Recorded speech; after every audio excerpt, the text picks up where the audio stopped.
தோசைக்கு சூப்பரான காம்பினேஷனான முள்ளங்கி சட்னி எப்படி செய்யறதுன்னு பார்க்கலாம். வாங்க வீடியோக்குள்ள போகலாம். ஹாய் ஃப்ரெண்ட்ஸ், இன்னைக்கு நாம சட்டுன்னு 5 நிமிஷத்துல செய்யக்கூடிய முள்ளங்கி சட்னி எப்படி செய்யறதுன்னு பார்க்க போறோம். முள்ளங்கி சட்னி செய்யறதுக்கு தேவையான பொருட்களை நாம இப்ப பார்க்கலாம். நான் கொஞ்சமா தேங்காய் எடுத்து வச்சிருக்கேன். அடுத்ததா சின்ன நெல்லிக்காய் அளவுக்கு புளி, 1 ஸ்பூன் உப்பு, 1 டீஸ்பூன் சீரகம், 3 டீஸ்பூன் உளுத்தம்பருப்பு கடலைப்பருப்பு, 15 பல் ரசப்பூண்டு, 10 காஞ்ச மிளகாய் எடுத்து வச்சிருக்கேன்.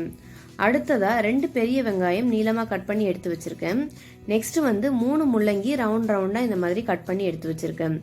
இந்த இன்கிரீடியன்ஸ் மட்டும் இருந்தா போதும். சுலபமா 5 நிமிஷத்துல முள்ளங்கி சட்னி செஞ்சிடலாம்.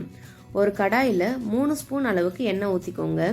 எண்ணெய் காஞ்ச உடனே நாம எடுத்து வச்ச சீரகம், கடலைப்பருப்பு, உளுத்தம்பருப்பு இதுல சேர்த்துட்டு பொன்னிறமா வறுத்துக்கோங்க. இப்போ இதுல பூண்டு, காய்ந்த மிளகாயை சேர்த்துக்கோங்க. அடுத்ததா நம்ம எடுத்து வச்ச வெங்காயம், உப்பை இதுக்குள்ள சேர்த்துட்டு பொன்னிறமா ஆகிற வரைக்கும் நல்லா வதக்கிக்கோங்க. இப்போ நாம கட் பண்ணி எடுத்து வச்ச முள்ளங்கி இதுக்குள்ள சேர்த்துக்கலாம். முள்ளங்கி வாங்கும்போது இந்த மாதிரி எலசா பார்த்து வாங்கிக்கோங்க. முள்ளங்கியோட பச்சை வாசனை போகிற வரைக்கும் நல்லா வதக்கிக்கோங்க. கடைசியா நம்ம எடுத்து வச்ச தேங்காய், புளியை இதுல சேர்த்துக்கலாம். ஒரு முறை நல்லா கலந்து விட்டுட்டு ஸ்டவ் ஆஃப் பண்ணிக்கோங்க. இப்போ இது ஆறுனதுக்கு அப்புறம் ஒரு மிக்ஸி ஜார்ல போட்டுட்டு நல்லா நைஸா அரைச்சி எடுத்துக்கலாம். பாருங்க, இந்த மாதிரி அரைச்சிக்கோங்க. இந்த சட்னியை நம்ம இப்ப தாளிச்சுக்கலாம். அதுக்கு ஒரு கடாயில 1 ஸ்பூன் அளவுக்கு எண்ணெய் விட்டுக்கோங்க. எண்ணெய் காஞ்ச உடனே 1 ஸ்பூன் அளவுக்கு கடுகு, 1 ஸ்பூன் அளவுக்கு கடலைப்பருப்பு, உளுத்தம் பருப்பு போட்டுக்கோங்க. கடுகு வெடிச்ச உடனே ஃப்ரெஷ்ஷா எடுத்து வச்ச கருவேப்பிலையை இதுக்குள்ள சேர்த்துக்கோங்க.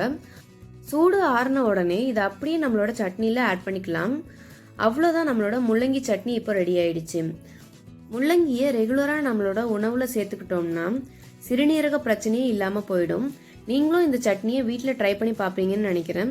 இந்த ரெசிபி உங்களுக்கு பிடிச்சிருந்தா லைக் பண்ணுங்க, கமெண்ட் பண்ணுங்க, ஷேர் பண்ணுங்க, சப்ஸ்கிரைப் பண்ணுங்க.